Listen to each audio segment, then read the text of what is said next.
Marilyn García de Paredes, Ministerio de Ambiente. Actualmente es la directora de verificación del desempeño ambiental del Ministerio de Ambiente. Anteriormente, supervisora de operaciones del programa Saneamiento de Panamá, asesora técnica de la Comisión de Ambiente en la Asamblea Nacional de Panamá para formulación y revisión de iniciativas legislativas ambientales, técnica en gestión de cuencas hidrográficas en el Ministerio de Ambiente relacionada con el manejo integral de cuencas. La ingeniera García de Paredes cuenta con un máster en Tecnología y Gestión del Agua, máster en Recursos Naturales con especialidad en Restauración Ambiental. Es ingeniera en Manejo de Cuencas y Ambiente, Universidad de Panamá. Tesis: Determinación de oferta y demanda hídrica en las subcuencas de los ríos Chagres y Trinidad, cuenca hidrográfica del Canal de Panamá. Recibamos a la ingeniera Marilyn García de Paredes en la tarde de hoy en la primera conferencia.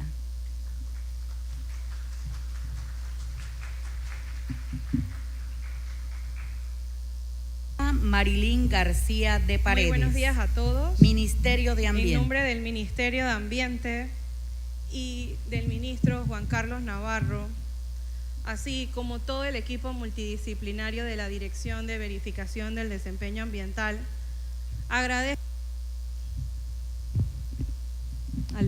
agradezco su presencia en esta presentación de resultados sobre la situación ambiental del río La Villa, una cuenca emblemática para el país y fuente vital para miles de panameños. Durante los últimos meses, nuestro equipo técnico ha desarrollado un trabajo exhaustivo de monitoreo, inspección y análisis científico en toda la cuenca, intensificando nuestras labores de campo en el río Estibaná. Nuestro objetivo principal fue y es detectar las fuentes de contaminación. Parte de la experiencia obtenida en el programa Saneamiento de Panamá cuando estuve allí, que es Saneamiento de la Bahía, veía que nuestros recursos y nuestros esfuerzos en campo iban dirigidos a solamente saber la calidad del agua, o qué elementos o qué parámetros se identificaban en ese río, en esa quebrada. Pero eso no nos llevaba a la fuente específica que me causaba esa contaminación. Una vez, ahora desde el Ministerio de Ambiente y con el apoyo del ministro, en octubre del 2024 se nos permite a la Dirección de Verificación fortalecer y reclutar un equipo multidisciplinario a través de un proyecto de identificación y mitigación de puntos críticos. Este equipo se recorre ríos principales donde tenemos data histórica de presentar altas contaminaciones. Ejemplo, el río Juan Díaz, el río Matasnillo, entre otros ríos, Pacora, Caimito, entre otros. Este equipo durante estos meses estuvo capacitándose en el recorrido de fuentes hídricas a pie, por lancha, con dron y aéreo para poder detectar estas fuentes. Uso también de herramientas y equipos que nos permitieran de manera rápida poder dar con la fuente de contaminación. A su vez, fueron capacitados en aguas residuales. También fueron capacitados y entrenados para dar respuesta a las denuncias en un máximo de 72 horas. También para poder recomendar, orientar medidas de mitigación y restauración. De nada nos sirve dar con el problema, dar con la contaminación si no decimos cómo resolverlo, si no decimos cómo arreglar el problema, si no orientamos a las personas que están causando esta situación muchas veces por ignorancia y desconocimiento. El 27 de mayo recibimos la llamada de solicitud de apoyo del IDAN por niveles por encima de lo normado en cuanto a coliformes. De allí también el IDAN identifica un alto nivel de presencia de nemátodos que no le permitía a la potabilizadora poder tratar. Hemos detectado que la alta contaminación de nuestros ríos y nuestras quebradas a nivel nacional, a raíz de la deficiencia de los sistemas de tratamiento de aguas residuales, así como las fallas de los sistemas de alcantarillado, que esto se da mucho en la provincia de Panamá. Sin embargo, en provincias centrales y en áreas periurbanas tenemos la situación con las lagunas de oxidación. Si nosotros no controlamos y no tratamos el agua residual de manera adecuada, esta se infiltra y llega a nuestras fuentes hídricas y contamina por escorrentía. El mismo 27 de mayo, el equipo fue avisado. A las 9 de la mañana ya el equipo estaba listo, la llamada se recibió a las 7, a las 9 ya, incluyéndome, el equipo rápidamente multidisciplinario se trasladó a la provincia de Herrera y Los Santos. Como ya se tenía una capacitación de estos jóvenes, muchos de ellos recién graduados de la universidad, de cómo hacer la trazabilidad de la fuente de contaminación, eso nos permitió poder dar rápidamente con las fuentes. De una vez nos fuimos al registro de data histórica de los ríos y sale el tema del Estibaná, así que comenzamos nuestro recorrido desde la confluencia hacia la cuenca alta. Nos enfocamos en la parte aguas arriba de la toma de agua. No nos servía irnos debajo de la toma porque la situación estaba en las tomas de agua cruda de ambas potabilizadoras. Así que ahí pudimos reducir el tiempo de atención. Desplegamos los equipos, nos apoyamos con la Universidad de Panamá, la Facultad de Ciencias Biológicas, con el laboratorio que tienen acreditado para poder detectar este tipo de microorganismos. Nos apoyamos con el SINAPROC, con lanchas. El equipo se desplegó, algunos andaban en carro, otros a pie, otros con dron y otros en lancha y con el Senafrón en helicóptero. El equipo que se encontraba también en sitio lo que hizo fue revisión geográfica y pudimos detectar las lagunas rápidamente. Nos desplegamos a los sitios y es ahí donde les vamos a presentar las fuentes de contaminación críticas, porque son múltiples las que ocasionan el daño y la erosión y la sedimentación y la turbidez y del río La Villa, pero nosotros nos enfocamos en lo que nos causaba la presencia de nemátodos y eso viene del agua residual.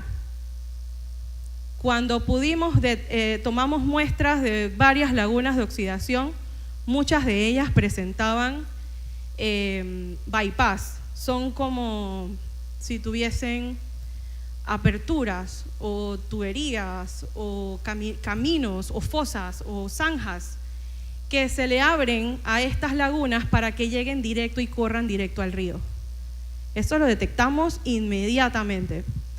Nosotros en una semana ya podíamos decir que teníamos alrededor de 10. En un mes ya teníamos 26 puntos críticos de contaminación. Ya los teníamos. Una investigación o una trazabilidad que pudo durar un año, logramos hacerlo en un tiempo récord.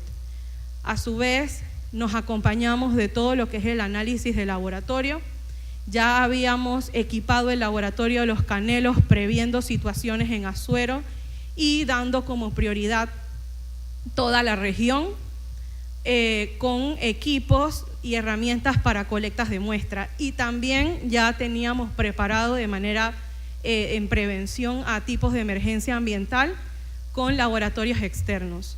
Así que los invito a prestar mucha atención a todos estos resultados, porque este esfuerzo no ha sido aislado, ha involucrado la colaboración de instituciones públicas como el MIDA, como el MINSA, como Senacid, ha involucrado laboratorios acreditados. Muchos laboratorios se ofrecieron voluntariamente a hacer las pruebas, productores, comunidades, gobiernos locales y la academia, bajo un enfoque de transparencia, evidencia técnica y compromiso con la salud ambiental del territorio. Así que por primera vez vamos a presentar estos resultados y con mucho gusto los que deseen tener mayor información, nosotros se los podemos hacer llegar. Así que va a continuar la presentación la licenciada Madeleine Rodríguez.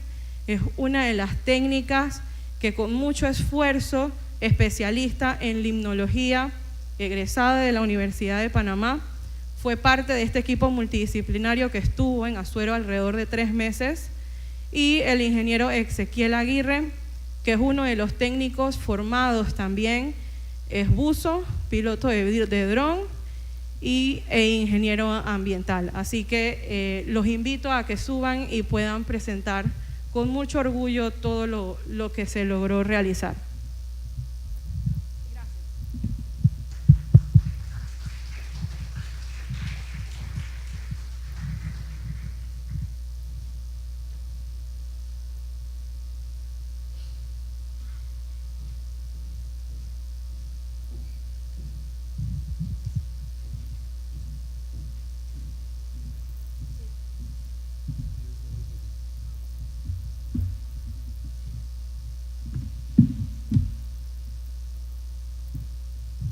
Buenas tardes a todos.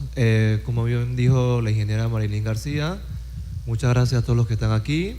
Me presento, Ezequiel Aguirre, soy técnico de la Dirección de Verificación y Desempeño Ambiental del Ministerio de Ambiente. Me acompaña la licenciada Madeleine Rodríguez, también es técnica de la dirección, y fuimos parte del equipo multidisciplinario que participó en el estado de emergencia de Río La Villa. Fuimos un total de 20 técnicos. Y bueno, nosotros estuvimos liderando y ahorita le vamos a ampliar un poco más de la metodología de fiscalización, identificación, control, monitoreo, todo lo que va de la mano con este estado de emergencia.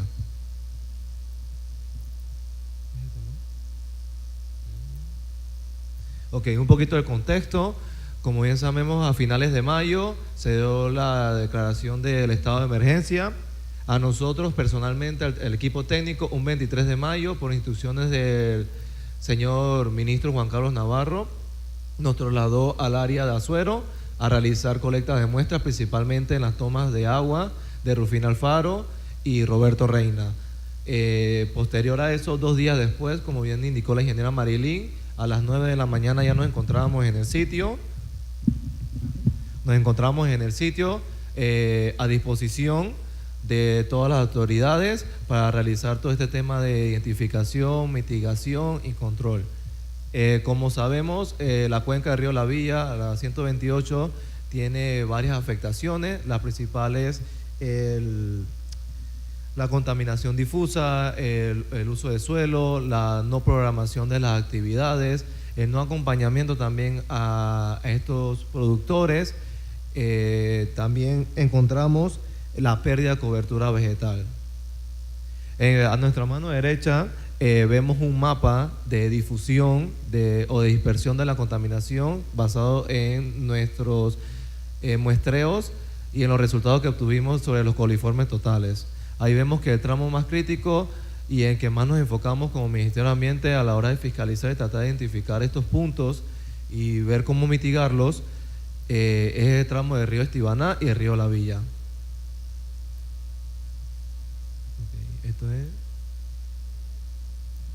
Aquí vemos un poquito sobre los niveles de oxígeno disuelto. Esto lo voy a pasar un poco rápido, la licenciada Madeleine lo va a ampliar un poco más. Yo me voy a enfocar un poco más sobre la metodología que ampliamos y la identificación.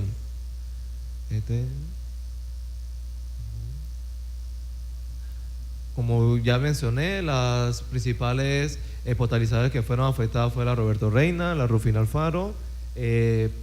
Ellos nos indicaron de que los análisis que ellos le realizan como IDAN a estas plantas potabilizadoras salieron sobre los límites permisibles de la normativa, y dado que nos indicaron a dónde era, nosotros nos enfocamos en tramos definidos para poder identificar los posibles puntos de contaminación que explicó la ingeniera Marilyn anteriormente. A la fecha, bueno, cuando estuvimos en el área identificamos 26 puntos críticos de contaminación, los cuales muchos entre ellos se dividieron, ya sea que tenían hallazgos de incumplimiento, se mandaron a paralizar por instrucciones del señor ministro, en 72 horas tenían que hacer las adecuaciones, se abrieron procesos administrativos, entre otros. La metodología de identificación y fiscalización. Dado que éramos un equipo multidisciplinario amplio de aproximadamente de 2 a 15 técnicos, lo primero que hicimos es saber hacia dónde vamos, a dónde estamos parados y qué tenemos como antecedentes.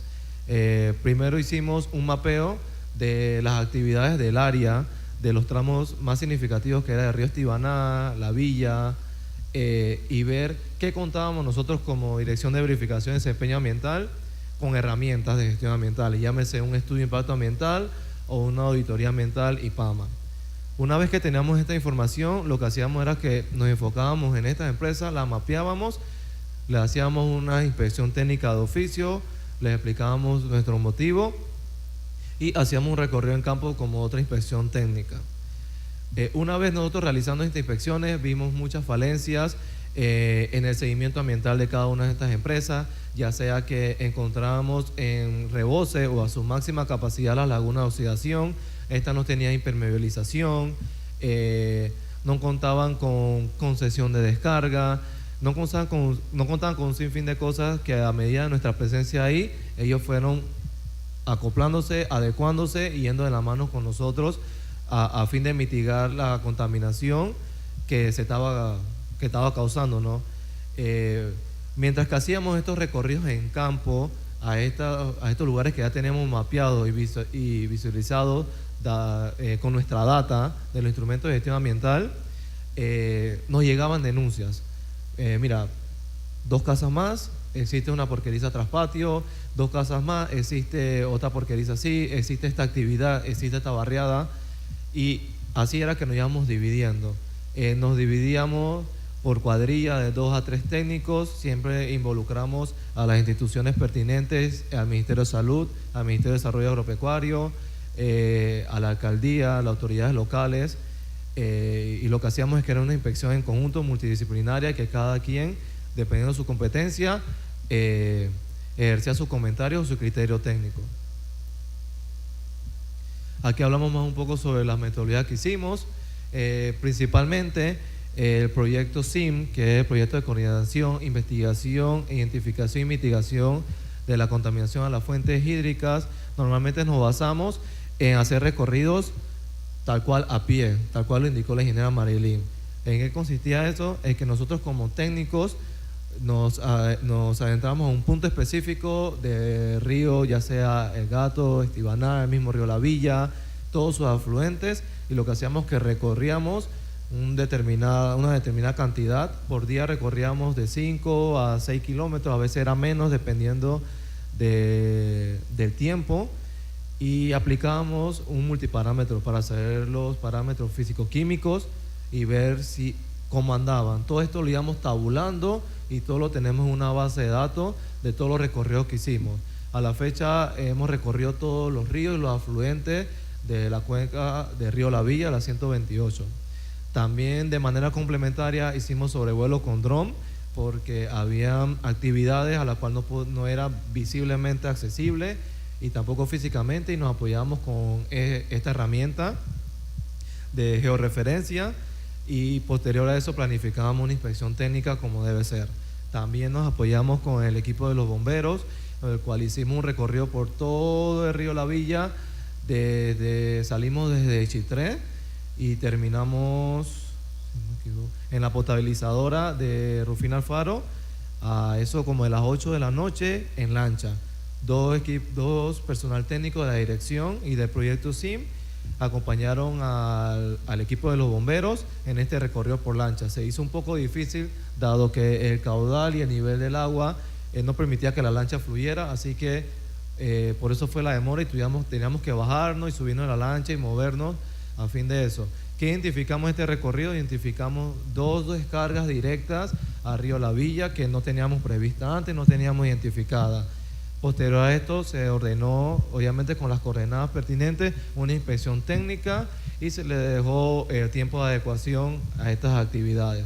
También hicimos un sobrevuelo con helicóptero en apoyo del SENAM, en el cual por toda la cuenca de Río La Villa, en el cual identificamos que una de las aportaciones principales de los altos niveles de sedimentación es la falta de la pérdida de cobertura boscosa, que no se respetan las rivieras de los ríos, no se respeta la ley forestal, y todo lo que identificamos en este sobrevuelo es mucha deforestación. No hay bosque de galería a lo largo de la cuenca de Río La Villa, y recalcamos que esto es importante para el río a la hora de hacer sus funciones, ¿no?, de manera natural. Aquí vemos un poco más de los recorridos que hacíamos a pie, de los multiparámetros. También a veces hacíamos temas de turbidez para saber los niveles que andaban.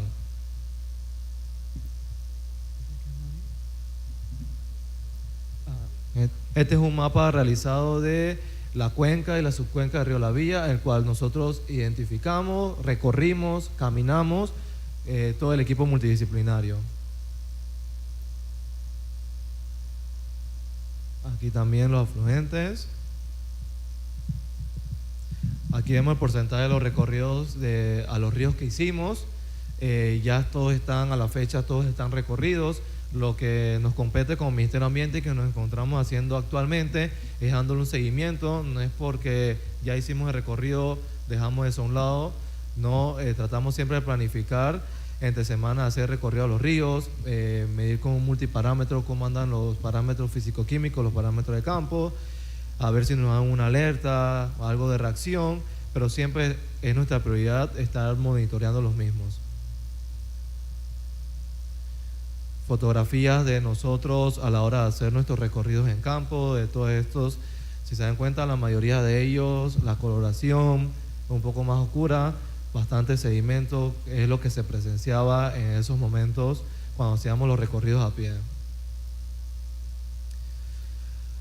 Antes que la licenciada Madeleine entre en el tema de los análisis y las pruebas científicas realizadas, hay una fotografía de el equipo multidisciplinario que participó con los bomberos en el tema de la lancha, tratando de identificar otras contaminaciones y tratando de abarcar todo lo posible, todo lo que esté dentro de las manos del Ministerio de Ambiente para tratar de mitigar estos impactos adversos al medio ambiente y principalmente a la fuente hídrica.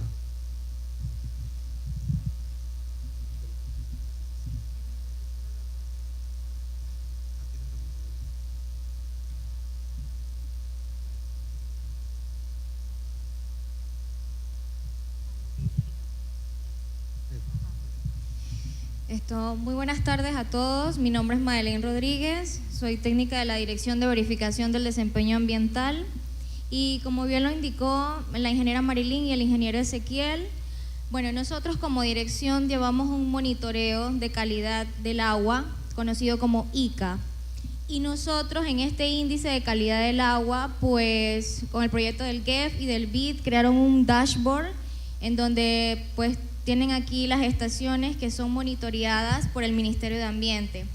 Este año el Ministerio de Ambiente hace 2 semanas estuvo aquí realizando ese monitoreo. Lo que queríamos conseguir es la trazabilidad, ver en los años el cambio del índice de calidad del agua. Y pues un pantallazo de las estaciones que tenemos y del promedio del índice de calidad del agua que mantiene el río La Villa en general. Un 64.09 indica que el índice de calidad del agua es de calidad media, Sin embargo, eso cambia tanto en las estaciones lluviosas como en las estaciones secas.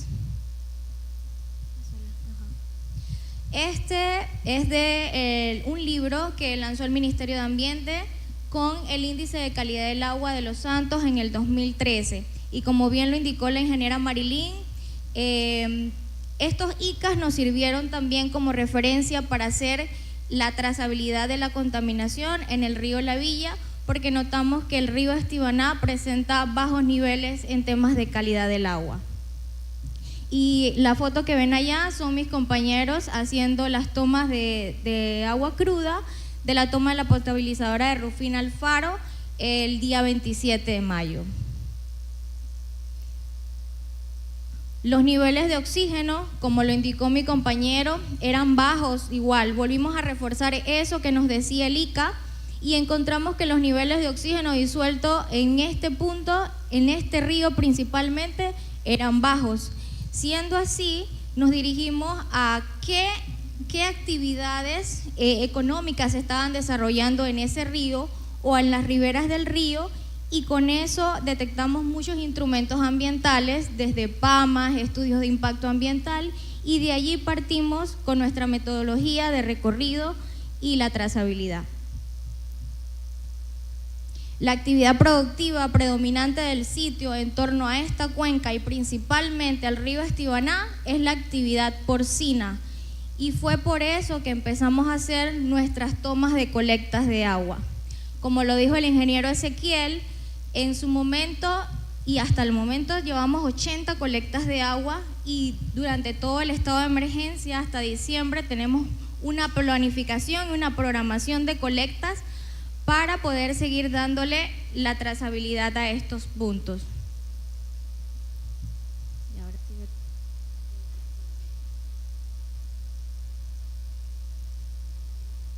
Nosotros, como estrategias en el monitoreo, aparte de la calidad del agua, también medimos nuestros suelos. La importancia eran las tomas de potabilizadoras, las tomas de agua cruda de las potabilizadoras, y en ese marco hicimos 6 colectas, principalmente en la toma de agua de Llano de Piedra, en la toma de agua de Macaracas, en la toma de agua de Rufina Alfaro y Roberto Reina. Todo esto con el fin de garantizar que nuestros datos de agua también hicieran contrastes con nuestros análisis de suelo, ¿verdad? Para el análisis de suelo incorporamos el tema de agroquímicos, organofosforados y organoclorados, también incluimos el tema de metales pesados, y ya también teníamos antecedentes porque la cuenca del río La Villa es una cuenca estudiada en temas de metales pesados y presencia de agroquímicos. Como ustedes bien saben, a finales del año 2014 tuvimos un evento con el tema de la tracina, y esto fue un antecedente para poder incluir el tema de los agroquímicos dentro de nuestros muestreos. Y nos basamos en el Decreto Ejecutivo 2 del 27 de febrero del 2009 y en el Decreto 75, que es para la norma primaria de calidad del agua. Dentro de nuestros hallazgos para el tema de agua y suelo, en suelo detectamos la presencia muy por encima del límite del cromo. En muchas ocasiones, y como lo menciona ahí en el lugar de la toma de agua Llano de Piedra, encontramos 2 veces el límite que teníamos para el tema de la cantidad del parámetro de cromo. Fue uno de los metales más representativos que encontramos a lo largo de las cuencas, principalmente estos puntos en las tomas de agua, y incluyendo el vertedero de Macaracas. ¿Por qué? Porque nosotros tenemos un equipo, la química de nosotros, la ingeniera Julia nos dijo que los lixiviados podrían estar también incluyendo algunos metales pesados y aportando contaminación al río La Villa. Encontramos el compuesto diametrín en aguas. Investigando mucho más a fondo nos dimos cuenta, con el apoyo del MIDA, que el ametrín es utilizado para el tema de las cañas de azúcar, los sembradíos de maíz, el sembradío de arroz, y así pudimos levantar pues un informe, y nos sentamos también interinstitucionalmente con el MIDA, el IDAN y el Ministerio de Ambiente para determinar un plan de acción para esta cuenca. Sí. Durante el mes de agosto tuvimos un meeting con la CENACID, en donde reunió a muchos investigadores que ya habían levantado información sobre el río de la Villa de los Santos. Y de allí hicimos una colaboración con el Instituto de Innovación Agropecuaria del IDIAP. Con ellos pudimos ir a hacer colectas en nuestro blanco, que significa la naciente del río La Villa, para así determinar si la contaminación por cromo u otros metales pesados detectados en nuestras colectas eran producto de alguna contaminación puntual o eran producto de la formación natural del sitio. Para esto, los resultados nos arrojaron que hay presencia de metales pesados, incluyendo la naciente del río La Villa. Nuestros principales hallazgos, y de lo que habló mi compañero, parte de la metodología que nosotros utilizamos, nos apoyamos muchísimo con el tema de la tecnología. El Google Earth nos daba también un tema de la trazabilidad de esas contaminaciones y dónde se habían construido en su momento estas lagunas de oxidación, y nos dimos cuenta que a lo largo del tiempo habían modificaciones de los cuerpos de agua. También para agregar un poco lo que dice mi compañera Madeleine, además de lo que vimos es que las construcciones de esta misma laguna de oxidación todas estaban próximas a una fuente hídrica, ninguna respetaba la ley forestal, ninguna estaba revestida con geotextil, ninguna cumplía con los parámetros ambientales solicitados por el Ministerio de Ambiente. Exactamente, agregando lo que dice la ingeniera Marilyn, las lagunas las hacían encima de una naciente de una quebrada, ya sea intermitente o permanente. Bueno, sí, parte del recorrido y lo que mencionaba el ingeniero, lo que nos encontramos, el escenario que encontramos en las actividades económicas alrededor del río Estibaná, eran estas lagunas de oxidación sin ningún tipo de impermeabilización. Estas son fotos de sobrevuelos de dron y descargas de aguas residuales a cuerpos naturales, haciendo que el cuerpo que ve la foto a mano derecha, abajo, presenta eutrofización, o sea que hay mucho aporte de materia orgánica que hace que las algas crezcan y no permite vida en el cuerpo de agua. También teníamos con el cuerpo de bomberos, cuando se hizo el recorrido, detectamos tuberías en donde habían tomas de agua cruda directo del río sin su debido permiso ante el Ministerio de Ambiente. Y esta es una foto aérea también con dron de los diseños de las lagunas. No tenían diseño, no estaban muy cerca a una fuente natural, que esta también presentaba una descarga al río La Villa, al río Estibaná. Sí, esta principalmente tenía una descarga al río Estibaná. Una de las medidas de ecuaciones que nosotros le solicitamos a ellos es que el canal que ven a un costado de la laguna de oxidación lo alejaran lo más posible para que el afluente natural siguiera su cauce sin posible infiltración de las aguas residuales de estas lagunas. Se le pidió un diseño, que contrataran especialistas. El promotor o el responsable decidió revestirlo con concreto especializado, ponerle geomembrana, alejarlo lo más posible y restaurar la laguna que se ve verde, ¿no? Estas son otras medidas de adecuación. Tenemos la adecuación que se hizo en la planta de tratamiento del MinSACAPSI en la primera foto superior. Tenemos adecuaciones estructurales, tenemos el uso de el bambú como protección al control de erosión, que son medidas ambientales. Tenemos el uso de microorganismos eficientes para evitar el tema de los olores y estas denuncias constantemente de la comunidad. Tenemos las camas profundas, que también se hizo como medida de adecuación para las porquerizas que tienen pequeños o traspatios, como se les conoce, que tienen menor cantidad de individuos en un sitio.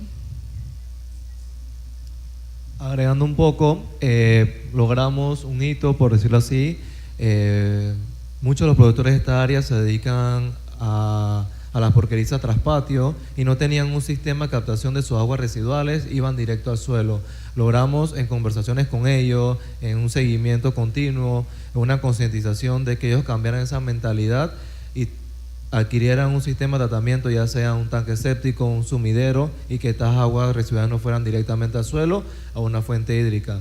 También logramos de que dentro de sus posibilidades vieran la aplicación de cama profunda como una tecnología un poco más limpia, más sostenible, y muchos las han aplicado, ya no tienen descarga de aguas residuales, y los que tienen pocos animales, ya sean madres o de ceba, como se ve en la fotografía, aplicaron, adecuaron sus chiqueros para la utilización de la cama profunda, le vieron un valor agregado, dado que esto, que es la cama profunda, después de un tiempo lo utilizan y lo venden como abono a otras personas en su comunidad.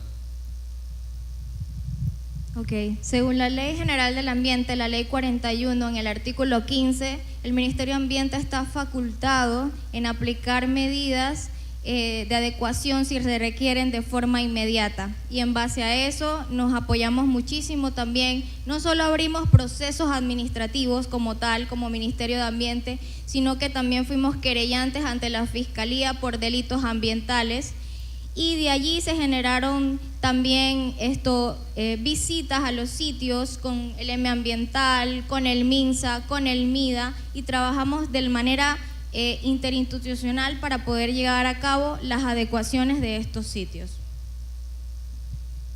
Algo que dejamos claro como Ministerio de Ambiente: sí, se abrieron procesos administrativos, pero no es nuestro fin, no es nuestro objetivo. Nuestro fin siempre es ir de la mano con el productor, sin afectar su economía, y que se adecúen, que lo que ellos vayan a realizar vaya de la mano con la sostenibilidad, sin comprometer los recursos naturales del hoy y del futuro.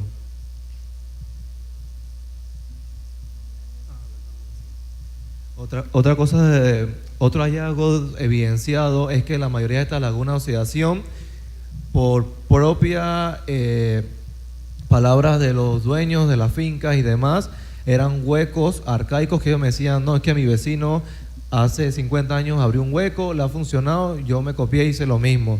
Son muchas lagunas que no tienen diseño, no son lagunas ni facultativas, ni con aireación, ni de oxigenación, nada, no tienen, como ya bien mencioné, no tienen una impermeabilización, no hay nada que proteja al suelo, al subsuelo, a los acuíferos. Entonces es algo claro que también hemos trabajado con ellos de la mano.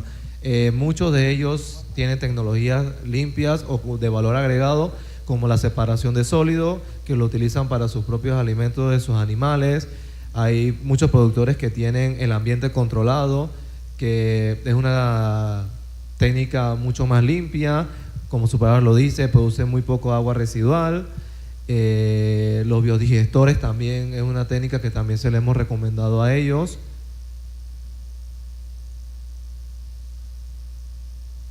Aquí un poco de ambiente controlado. Ok. Bueno, y parte de la metodología no solamente era quedarnos con lo que ya identificamos. Redoblamos esfuerzo y el equipo técnico se dedicó entonces, bajo el mandato del ministro, pues visitar todos los vertederos de la península de Azuero. Y bueno, este es un logro. El 5 de julio hay un cierre total del vertedero de Macaracas, y se logra con la autoridad de aseo hacer una reestructuración del sitio para evitar que los lixiviados que de allí se emanaban dieran al río y posteriormente al río La Villa. Este es uno de los logros más grandes que tiene el Ministerio de Ambiente, ya que esta es una área protegida, la segunda a nivel de América Central, y para nosotros representa un emblema, el Colmón, y poder tenerlo en esta condición y darle un cierre a este vertedero es un logro para el Ministerio de Ambiente. En el área, además de cerrarlo, estamos haciendo trabajo de restauración del sitio, su estado natural, haciendo reforestación y dándole un seguimiento de que no entren más desechos sólidos al mismo. Bueno, como lo ven, el antiguo vertedero de Macaracas es una foto reciente. El 9 de octubre del 2025 se instalaron especies para reforzar el tema del talud, como lo es el vetiver, y también se instalaron plantaron especies endémicas y propias del sitio, como especies de balo y demás. Esta es la intervención del Ministerio de Ambiente ante los diferentes vertederos municipales de la península de Azuero. Cuando es un 100% es porque le dimos cierre al sitio. Estamos trabajando en los diferentes tipos de vertederos, viendo si estos vertederos entran dentro de áreas protegidas, viendo también si estos vertederos requerimos la intervención urgente de la autoridad de aseo, que es la entidad competente para darle la adecuación al sitio, y también se visitaron para ver si estaban contaminando, igual que el vertedero de Macaracas, nuestras fuentes hídricas. Así que este es un pantallazo. Tenemos 7 vertederos recorridos en Herrera y 8 en Los Santos. Y este es el vertedero de Guararé. En teoría iban a hacer entrega, hoy es 15, el día de hoy. Justamente el ingeniero José David Delgado está allá viendo el tema del cierre del vertedero de Guararé, el avance del vertedero, un antes y un después en los vertederos. Este es el vertedero de Guararé. Este es un 80% del avance también del vertedero de Las Tablas, también con intervención nuestra después de la visita de nosotros y detectar si hay una fuente hídrica que se está contaminando. Entonces, notificarle a la autoridad para que haga la intervención urgente en las zonas. Bueno, poscierre del vertedero de Macaracas tuvimos incidencias, obviamente, porque habían vacíos de donde se depositaban los desechos y demás, y detectamos un vertedero clandestino. También la gente de la comunidad nos decía que ahí se arrojaban muchas cosas. Se detectaron presencia de agroquímicos, y esta es la naciente de la quebrada Bombacho. La quebrada Bombacho es afluente del río Tebario, y el río Tebario pues al río La Villa. Entonces tenemos incidencias de nosotros mismos arrojando temas de agroquímicos a las nacientes de nuestros ríos, que más abajo nos afectan a nosotros y a nuestros familiares. Allí se hizo una limpieza en colaboración con el Colegio Rafael Moreno de Llano de Piedra. Se hizo una colaboración entre la comunidad, el municipio, los cuerpos de paz y otras organizaciones, y pudimos hacer una limpieza en la zona. Esta zona sí, pues es como no es tan visible, la gente lo que hace es que arroja desde sus autos el tema de sus desechos. Así que bueno, aquí hicimos una intervención. Actualmente estamos trabajando en una estación de telemetría en la confluencia en donde termina la parte baja del río Estibaná, y que nos da un margen de 18 kilómetros hasta la primera planta potabilizadora, que es el Roberto Reina, y allí queremos tomar constantemente parámetros de campo, temperatura, pH, conductividad y otros que incluimos en nuestros sensores para poder darle una alerta temprana al IDAN y poder decirle si sus aguas vienen con una carga contaminante o no. Este es el río La Villa, el amarillo, y el río Estibaná en rojo. No sé si se puede apreciar, pero la coloración que veíamos en su momento era una coloración bien oscura, venía con bastante sedimento, y bueno, fue el ingeniero Ezequiel y otro compañero que detectaron el punto, pidieron permiso y acceso a la finca, porque es una finca privada, para poder hacer un sobrevuelo de dron en la zona, y así detectamos dónde confluía el río Estibaná con el río La Villa. Y bueno, este es las intervenciones, una foto del 10 de septiembre en la finca Talayita, en donde la gran aportación de sedimentos bajó grandemente, y el trabajo de las adecuaciones se ve reflejado aquí en el tema de cómo llegan las aguas al río La Villa. Presentarles a grosso modo lo que detectamos en el tema de oxígeno disuelto. Cuando llegamos en su momento el 27 de mayo, el oxígeno disuelto presentaba en 3.75, y al 6 de agosto tuvimos una subida del parámetro, tuvimos una elevación del parámetro de oxígeno disuelto de 3 a 8, así que también vimos que mejoró. Y estos son algunos datos de oxígeno disuelto y los coliformes fecales, que son los que nuestros amparan con el decreto 75, ¿verdad? Y también tuvimos una disminución de este parámetro. Paralelo a esto, nosotros también estamos haciendo tratamientos y viendo la forma de mitigar estos sitios o lagunas muy cercanas, puntos críticos muy cercanos a los afluentes, y pues estamos haciendo colaboración con algunas empresas que dieron pues sus productos en donación para poder mitigar el tema en el río La Villa. De ahí pues hemos hecho colectas en las lagunas, verificando que estos productos bajen la carga contaminante, los niveles de fósforo, los niveles de nitrógeno amoniacal, que son los que pues teníamos bien representativos en las lagunas de oxidación y por la actividad económica como tal. Bueno, parte de la instalación del dron que utilizamos, que es lo que se usan para los riegos y los cultivos, lo utilizamos en este caso a nuestro favor para el tema de la remediación de una de las lagunas de oxidación.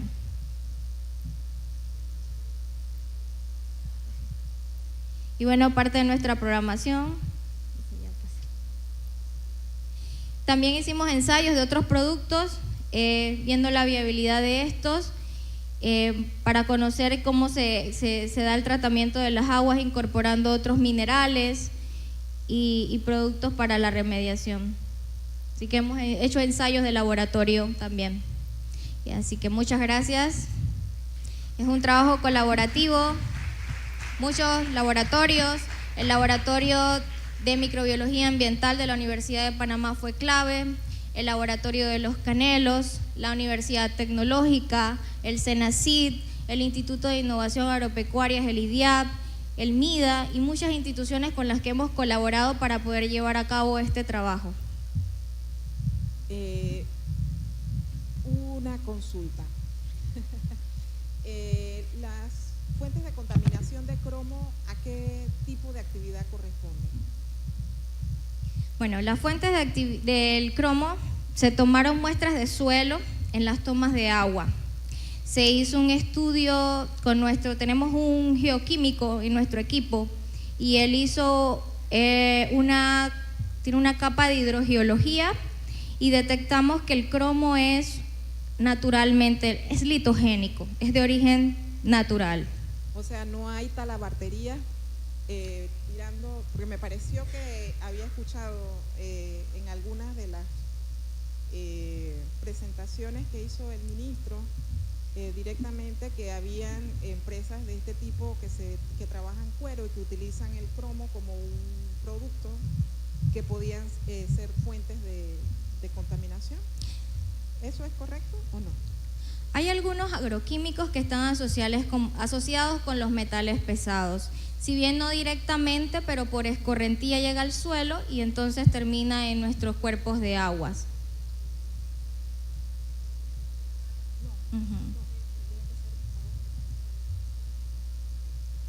Para poder hacer la trazabilidad, nosotros utilizamos como blanco la zona del Montuoso, que es un área protegida nuestra.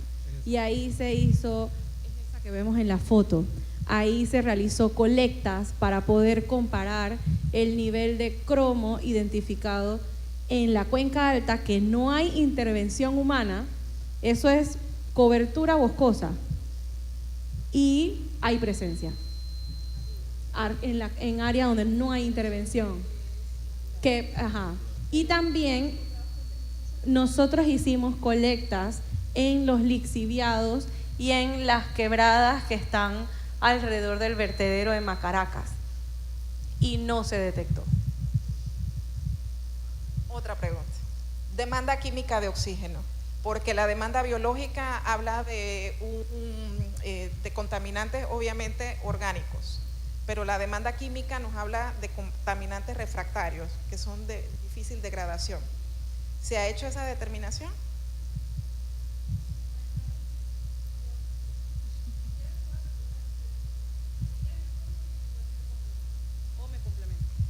Ok, nosotros nos enfocamos en la batería microbiológica. No hicimos estudios relacionados a la demanda, a la DQO. Sin embargo, estamos trabajando en colaboración con otras instituciones. Incorporamos a un bioquímico en el equipo para poder ampliar nuestra batería de estudios. Ametrim, en agua. Es familia de la atracina y es un herbicida.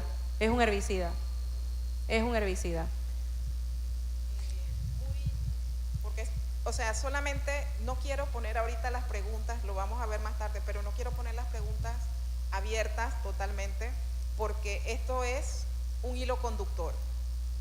Mi ambiente está haciéndonos la divulgación de un material de una manera abierta. Han confiado en nosotros, en el Congreso, para traerlo a la mesa. Es algo que está incluso en construcción todavía y de manera muy valiente están aquí exponiendo, así que nosotros estamos muy agradecidos con esto, pero viene un hilo conductor. Ahorita viene especialistas que están haciendo análisis de bioindicadores biológicos, ¿verdad? Indicadores biológicos, un experto en análisis de metales pesados, un experto en análisis de pesticidas y luego con mucho orgullo un químico nuestro haciendo análisis de material biológico.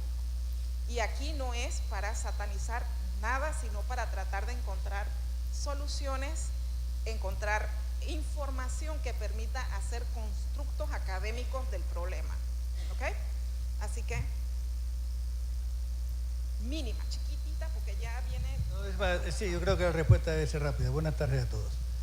Celebramos los cierres de los vertederos en Guararé y la pregunta es, ¿qué está reemplazando a estos vertederos?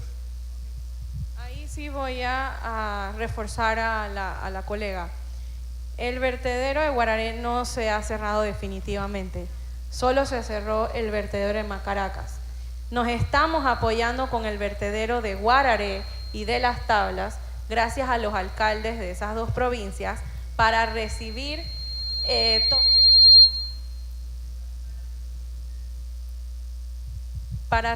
todo lo que se depositaba en Macaracas. A su vez, el Ministerio de Ambiente con la autoridad ASEO está apoyando a las autoridades locales de Macaracas con el traslado de la basura, recolección, traslado de Macaracas hacia Las Tablas y hacia Guararé. Lo que estamos haciendo es estabilizando el resto de los vertederos en Azuero, que se consideran críticos por su cercanía a fuentes hídricas, dándole una mejor gestión a los residuos y evitando y controlando lo que son los vectores.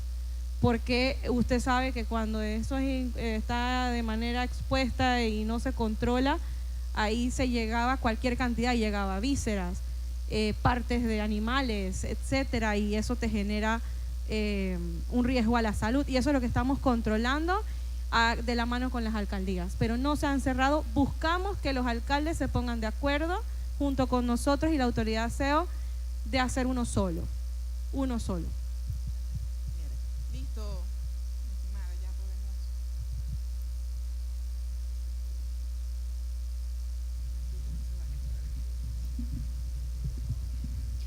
Muchas gracias por su participación a la ingeniera Marilyn García de Paredes, la licenciada Madeleine Rodríguez y el técnico Ezequiel Aguirre. Le solicitamos a la doctora Gira Araúz, por favor, acercarse para entregar certificación a la ingeniera Marilyn García y a la licenciada Madeleine Rodríguez. Posteriormente tendremos las palabras del doctorando Leonardo Enrique Collado Trejos. ¿Usted va a entregar los certificados? Ok, el doctorando Collado entrega los certificados a la ingeniera Marilyn García de Paredes.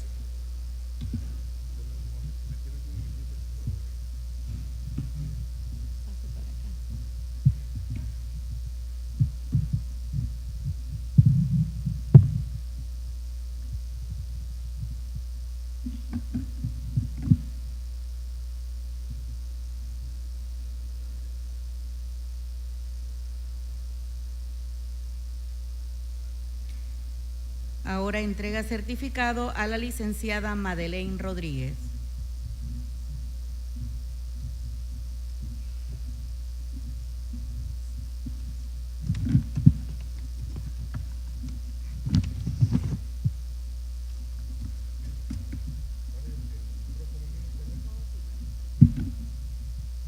Buenas tardes. Solamente queremos agradecer cómo el Ministerio de Ambiente ha aportado a este Congreso. Y en los foros y en las mesas redondas que se han dado y las que se va a dar ahora en un cabildo abierto, ustedes son entes fundamentales, porque en esa triple hélice nos vamos a permitir que estos conocimientos que ustedes nos van a dar desde la praxis y de la teoría sirvan para el desarrollo de políticas públicas, pero que integren a la Universidad de Panamá, que es muy importante porque es la Universidad de Panamá, la academia, donde están los profesionales. Aquí hay más de 4.000 profesionales y la mitad son tiempo completo. Y esos profesores tiempo completo tienen que aportar al desarrollo del territorio y tienen que estar al servicio de esa triple hélice, de la misma universidad que somos nosotros, del Estado y de la empresa privada. Aquí hemos tenido al CONEP, en donde en el pensamiento de lo que nosotros sentimos cuando vienen a exponer es que muchos no conocen lo que hace la universidad por dentro. Y este es un escenario, ustedes pueden observar, este escenario está al servicio del Estado. Y este escenario es gratuito para ustedes, porque es el pueblo el que paga los impuestos de este centro del saber, que cuesta mucho dinero, pero hay que saber utilizarlo para el bien común. Y yo soy un fiel creyente de que el Estado es un actor principal en esa triple hélice y que las políticas que hayan de gobierno, esas políticas tienen que ser de Estado, que tienen que tener la continuidad. No podemos hacer políticas cada 5 años. Los planes tienen que ser más a largo plazo. Y ustedes que forman parte del Estado, que son colaboradores, funcionarios del Estado, créanme que lleven un mensaje al ministro de Ambiente, de Mi Ambiente, lleven un mensaje al gobierno de que tome en cuenta en esa hélice a la universidad. Por eso que en el día de hoy nosotros aplaudimos lo que ustedes están haciendo, porque un proyecto inédito. Nosotros los azuerenses, los campesinos, sabemos lo que está pasando en Azuero, sabemos lo que pasa en el río Estibaná y sabemos las contaminaciones que hay, pero también sabemos que ese río allá en las minas donde nace no está contaminado. La contaminación llega cuando recorre su cauce, y eso nos preocupa porque la riqueza se crea acá abajo, pero la pobreza se crea allá arriba.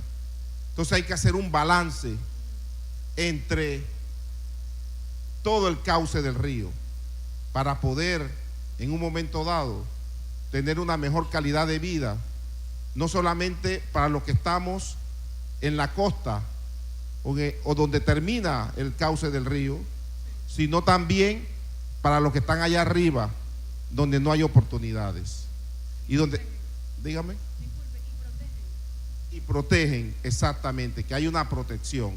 Entonces, créame que el cabildo ahora va a ser algo muy importante y ustedes son esos actores. Muchas gracias.